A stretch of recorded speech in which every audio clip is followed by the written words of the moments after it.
नमस्कार. आजचा आपला विषय आहे महाशिवरात्री. पण थांबा, आपण नेहमीच्या कथा, पूजाविधी किंवा मंदिरातल्या गर्दीबद्दल नाही बोलणार आहोत. आपल्याकडे काही लेख आहेत जे या रात्रीकडे एका पूर्णपणे वेगळ्या नजरेने बघायला लावतात. महाशिवरात्री हा एक सण कमी आणि एक आध्यात्मिक प्रयोगशाळा जास्त आहे.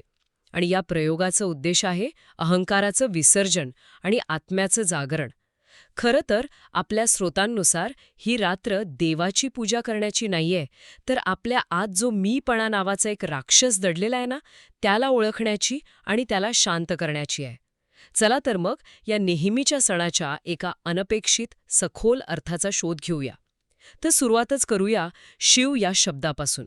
आपण शिव म्हटलं की आपल्या डोळ्यासमोर एक मूर्ती येते, जटा, त्रिशूळ, साप. पण आपले लेख सांगतात की हा फक्त बाह्य आकार आहे. शिव या शब्दाचा खरा अर्थ याच्या खूप खूप पलीकडचा आहे. तुम्ही अगदी बरोबर मुद्दा पकडलाय. या लेखांचा मुख्य भर याच गोष्टीवर आहे की शिव ही व्यक्ती नाहीये, तर एक तत्व आहे, एक अवस्था आहे. कोणती अवस्था? तर जिथे काहीच नाहीये तिथे शिव आहे. त्याला शून्य असं म्हणले. जिथे पूर्ण शांतता आहे, जिथे कोणतीही खळबळ नाही, ते चैतन्य म्हणजे शिव. आणि या उलट अहंकार म्हणजे काय? तर सततची खळबळ. मी, माझं, मला हवं, माझंच खरं. हा जो आतला अखंड गोंगाट आहे ना, तो आहे अहंकार. म्हणजे लेखांमध्ये एक सुंदर उपमा दिलीये. हां. अहंकार म्हणजे रेडिओवर लागलेला तो गोंगाट हो. आणि शिव म्हणजे ती शांत फ्रिक्वेन्सी अगदी. जी त्या गोंगाटामुळे आपल्याला ऐकूच येत नाही. अगदी. वाव. वाव. म्हणजे महाशिवरात्री म्हणजे त्या गोंगाटाचा व्हॉल्यूम कमी करायचा आणि ती शांत फ्रिक्वेन्सी ऐकण्याचा प्रयत्न करायचा. हां. पण मग प्रश्न हा उरतो की ह्याच रात्रीचं इतकं महत्त्व का? हां. म्हणजे वर्षातल्या इतर अमावस्येच्या रात्रींपेक्षा ही रात्र वेगळी कशी? याचं एक पौराणिक कारण दिलं जातं की हा शिवाच्या प्रकटीकरणाचा दिवस आहे. याच्या प्रतिकात्मक अर्थावर जास्त भर दिलाय. ही वर्षातील सगळ्यात गडद, सगळ्यात अंधारी रात्र मानली जाते. पण इथे अंधार म्हणजे काहीतरी नकारात्मक गोष्ट नाहीये. हा अंधार म्हणजे अज्ञानाचं प्रतीक आहे, आपल्या आतल्या गोंधळाचं प्रतीक. आणि याच गडद अंधारात जेव्हा बाहेरचं काहीच दिसत नाही, तेव्हा माणसाला आत डोकावण्याची खरी संधी मिळते. अच्छा, म्हणजे ही एक प्रकारे निसर्गाने दिलेली ध्यानाची संधी आहे. हो, त्यामुळे या रात्रीचं महत्त्व केवळ धार्मिक नाहीये, तर ते मानसिक आणि आध्यात्मिक आहे. ती आपल्याला आतला प्रकाश शोधायला प्रवृत्त करते. आणि याच आत डोकावण्याच्या प्रक्रियेत जी सगळ्यात मोठी गोष्ट आडवी येते ती म्हणजे अहंकार. आणि इथे एक खूप रंजक मुद्दा मांडलाय की अहंकार म्हणजे फक्त गर्व किंवा माज नाही, तो खूप छुपे रूप घेऊन येतो. हो, आणि हे समजून घेणं खूप महत्त्वाचं आहे. लेखांमध्ये अहंकाराची काही सूक्ष्म रूपं सांगितली आहेत. उदाहरणार्थ, मीच बरोबर आहे हा तर उघड अहंकार झाला. पण मी किती मोठा त्याग करतोय किंवा मी किती नम्र आहे हे सांगण्यातही एक अहंकार दडलेला असतो. खरंय, माझ्याशिवाय या घराचं किंवा ऑफिसचं काहीच होऊ शकत नाही, ही काळजीच्या रूपात येणारी अहंकाराची भावना आहे. बरोबर. किंवा अगदी मला कुणी समजूनच घेत नाही या दुःखातही मी केंद्रस्थानी असतो. हा अहंकार एका भिंतीसारखा आहे, जो आपल्याला इतरांपासून आणि सत्यापासून वेगळं करतो. आपण अनेकदा हे ओळखतही नाही. आणि हे वेगळं होणं आणि शिवाचं तत्व जे जोडतं यातला विरोधाभास खूप मोठा आहे. आणि मला वाटतं हे जोडलं जाणं शिवाच्या प्रतीकांमध्ये खूप सुंदरपणे दिसतं, नाही का? जसं की तो तिसरा डोळा, आपण त्याला नेहमी संहाराचं प्रतीक मानतो, पण हे लेख सांगतात की तो काहीतरी वेगळंच जोडतो आणि तोडतो. तुम्ही एका खूप महत्वाच्या प्रतीकाकडे आला आहात. सर्वसामान्यपणे तिसरा डोळा उघडला की सर्वनाश होतो असा समज आहे. हा बाहेरच्या जगाचा विनाश नाही, तर तो आतल्या असत्याचा, भ्रमाचा आणि अहंकाराचा विनाश आहे. तो ज्ञानाचा डोळा आहे. अच्छा. जेव्हा तो उघडतो तेव्हा आपण ज्या खोट्या ओळखींना धरून बसलेलो असतो, मी अमुक आहे, माझं पद हे आहे, या सगळ्या गोष्टी जळून जातात. हा संहार नकारात्मक नाही, तर शुद्धीकरणाची प्रक्रिया आहे. जे खोटं आहे ते जळतं आणि जे उरतं ते केवळ शुद्ध सत्य म्हणजे शिवतत्व. थांबा, म्हणजे तिसरा डोळा हे एक प्रकारे सत्य असत्याची चाळणी आहे. जे तकलादू आहे, जे खोटं आहे, ते या चाळणीतून गळून पडतं. कमाल आहे हा विचार. आणि याच विचाराला धरून शिवाचं राहणीमान आहे. कैलासावर वास, अंगावर सोनं नाणं नाही, राजेशाही थाट नाही. आजच्या जगात जिथे प्रत्येक गोष्ट स्टेटस सिम्बॉल आहे, तिथे हे प्रतीक खूपच विरोधाभासी वाटतं. आणि म्हणूनच ते आजच्या काळात सगळ्यात जास्त प्रासंगिक आहे. हे लेख आपल्याला विचार करायला लावतात की खरी शक्ती कशात आहे, महागड्या गाडीत, मोठ्या घरात की आतल्या शांततेत. शिवाचं हे रूप आपल्याला सांगतं की खरं सामर्थ्य भौतिक गोष्टी जमा करण्यात नाहीये, तर त्या गोष्टींवर अवलंबून न राहण्यात आहे. जो साधेपणातही समाधानी आणि स्थिर आहे, तोच खरा समर्थ. हे आजच्या ब्रँड्स आणि सोशल मीडियाच्या जगात लक्षात ठेवणं खूप कठीण आहे, जिथे तुमचं मूल्य तुमच्या वस्तूंच्या किमतीवरून ठरवलं जातं. अगदी. आणि या साधेपणाचा आणि त्यागाचा कळस म्हणजे अंगाला लावलेलं भस्म. त्याचा अर्थ तर खूपच थेट आणि शक्तिशाली आहे. हो, तो तर एक प्रकारे आध्यात्मिक रिसेट बटन आहे. भस्म म्हणजे काय, तर कोणतीही गोष्ट जाळल्यानंतर उरणारी अंतिम अवस्था. मग ते माणसाचं शरीर असो, लाकूड असो किंवा एखादी वस्तू. त्याचा अर्थ स्पष्ट आहे.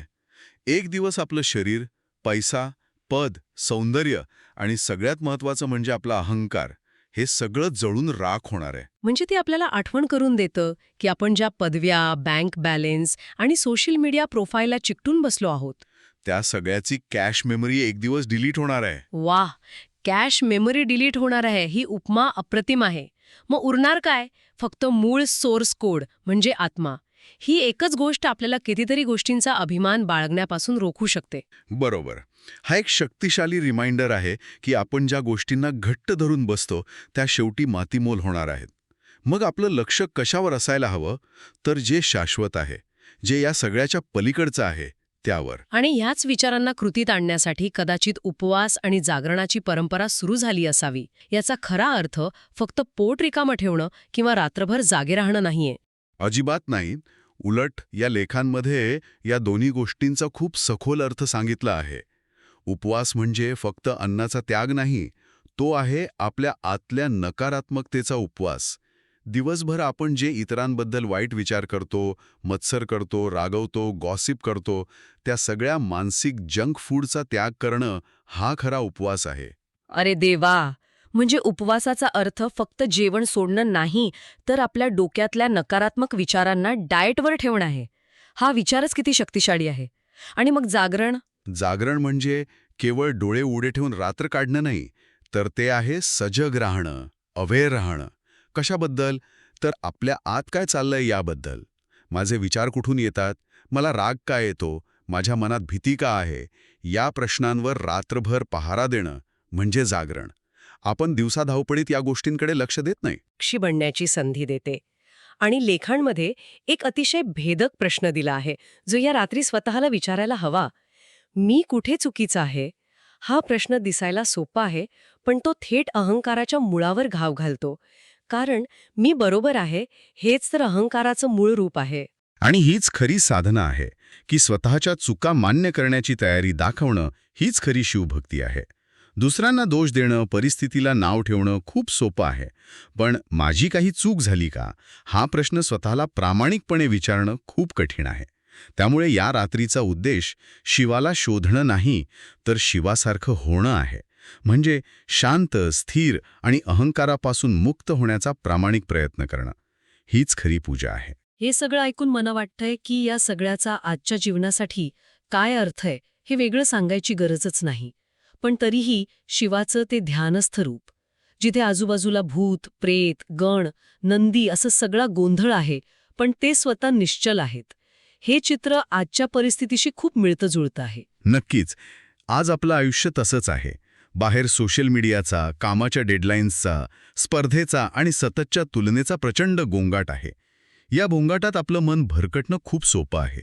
पण शिवाचं ते रूप आपल्याला काय शिकवतं, तर बाहेर कितीही गोंधळ असला तरी तुम्ही तुमच्या आत शांततेचे एक केंद्र निर्माण करू शकता. तुमची खरी शक्ती तुम्ही किती जोरात ओरडता यात नाही, तर त्या गोंधळात तुम्ही किती शांत राहू शकता यात आहे. म्हणजे जो शांत आहे तोच खरा मजबूत आहे. हा धडा आजच्या काळात अमूल्य आहे. याचाच अर्थ महाशिवरात्रीचा खरा उत्सव फटाके फोडण्यात किंवा मोठा आवाज करण्यात नाही, तर शांतपणे आत्मपरीक्षण करण्यात आहे. आपल्या लेखांमध्ये म्हटल्याप्रमाणे तो मीपासून आपणपर्यंतचा प्रवास आहे. अगदी. अहंकार नेहमी मी आणि माझं यावर लक्ष केंद्रित करतो. तो आपल्याला वेगळं पाडतो. तर शिवतत्व आपण म्हणजे सर्वांच्या एकत्वावर भर देतं. झाड, डोंगर, नदी, प्राणी, माणसं या सगळ्यामध्ये एकच चैतन्य आहे याची जाणीव करून देतं. हा सण आपल्याला त्या वैयक्तिक मीच्या छोट्याशा तुरुंगातून बाहेर काढून या विशाल आपणचा भाग बनवतो. हाच खरा उत्सव आहे.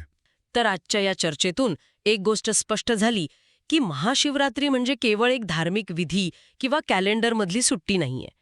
ती अहंकाराला विरघळून स्वतःच्या खऱ्या रूपाला ओळखण्याची एक संधी आहे. साधेपणा, नम्रता आणि सगळ्यात महत्त्वाचं म्हणजे आंतरिक शांततेचं महत्त्व हे या रात्रीतून आपल्याला शिकायला मिळतं. थोडक्यात या लेखानुसार महाशिवरात्री आपल्याला देवळात नाही तर आपल्या आतल्या गोंधळात शांतता शोधायला शिकवते. खरी पूजा म्हणजे बाहेरचा अभिषेक नाही तर आतल्या अहंकाराचं विसर्जन. आणि यावर विचार करण्यासाठी एक शेवटचा मुद्दा सोडून जातो. या स्रोतांमध्ये अहंकाराचा अंत करून शिवाशी एकरूप होण्याबद्दल सांगितलं आहे. हे ध्येय खूप मोठं वाटू शकतं, पण महाशिवरात्रीच्या रात्रीच नाही तर उद्यापासून आपल्या रोजच्या जीवनात, ऑफिसमध्ये किंवा घरात मीपणा कमी करण्यासाठी आणि आपण ही भावना वाढवण्यासाठी कोणती एक लहानशी कृती करता येईल. कदाचित एखाद्या वादात माझंच खरं म्हणण्याऐवजी समोरचं ऐकून घेणं, किंवा एखाद्या कामाचं श्रेय स्वतःकडे घेण्याऐवजी टीमला देणं. या लहानशा कृतीतूनच कदाचित त्या मोठ्या तत्वाचा अनुभव घेता येईल.